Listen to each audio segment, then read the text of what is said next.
Welcome back to Pages of the Heart. I'm Cassidy, and together with Hope, we're exploring Chapter 2 of A Winter Promise, Thawing Ground. And friends, this chapter delivered some of the most emotionally complex moments we've seen yet. Marriage, grief, and hope. Three threads that weave through every human story. But what happens when those threads start to unravel in the bitter cold of a New England winter? Let me start by asking about that powerful dinner scene in Chapter 2.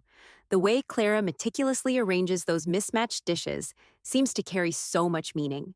It's fascinating how the author uses these domestic details as metaphors. The tarnished silverware Clara polishes so carefully mirrors how she's trying to restore the shine to her marriage. It's both practical and deeply symbolic. And that moment when Nathan actually shows up for dinner, the tension is so thick you could cut it with one of those carefully polished knives. Speaking of tension, the revelation about the cherrywood cradle really showcases how masterfully the author handles layers of loss. It's not just about a piece of furniture, it represents everything they've had to pack away in that attic. The physical manifestation of their grief, that's what makes it so powerful. And then learning that Nathan's new commission is another cradle, but for the Hendersons.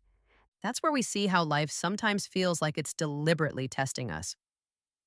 Clara watching her husband craft for others what they've always wanted for themselves, it's a special kind of torment. The way the community responds to their childlessness really reflects historical attitudes too. Those whispers about barrenness being God's will, that was such a common belief in New England communities of that era. Eleanor Clemens emerges as this fascinating voice of wisdom, though. Her garden metaphor about growth happening underground, where no one can see it, that's actually based on real horticultural science. Plants do some of their most important root development during winter dormancy. That's such an interesting parallel to how healing often works in relationships too. All that invisible work happening beneath the surface. And then we have the contrast between the brothers, Nathan and Thomas. The author cleverly uses Thomas's four children with their golden curls as this living reminder of everything Nathan and Clara can't have. Though what strikes me is how the author resists making Thomas the antagonist. There's this underlying current of care between the brothers, just buried under years of pride and misunderstanding.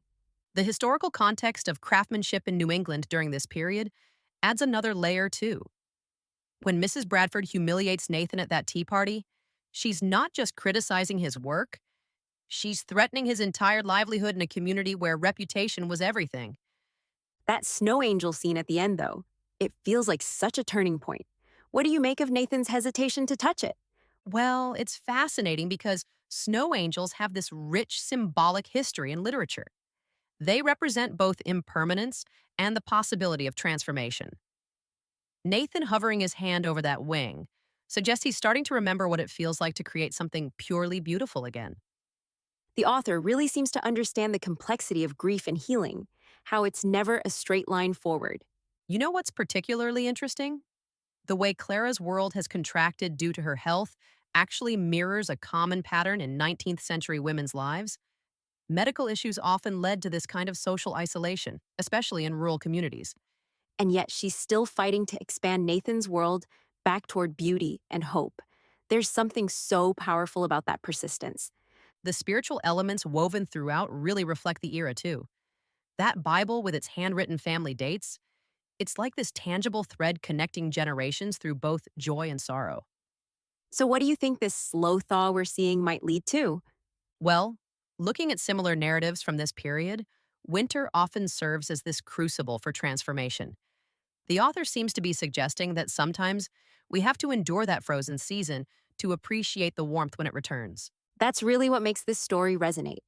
It honors the complexity of human experience while still holding space for hope.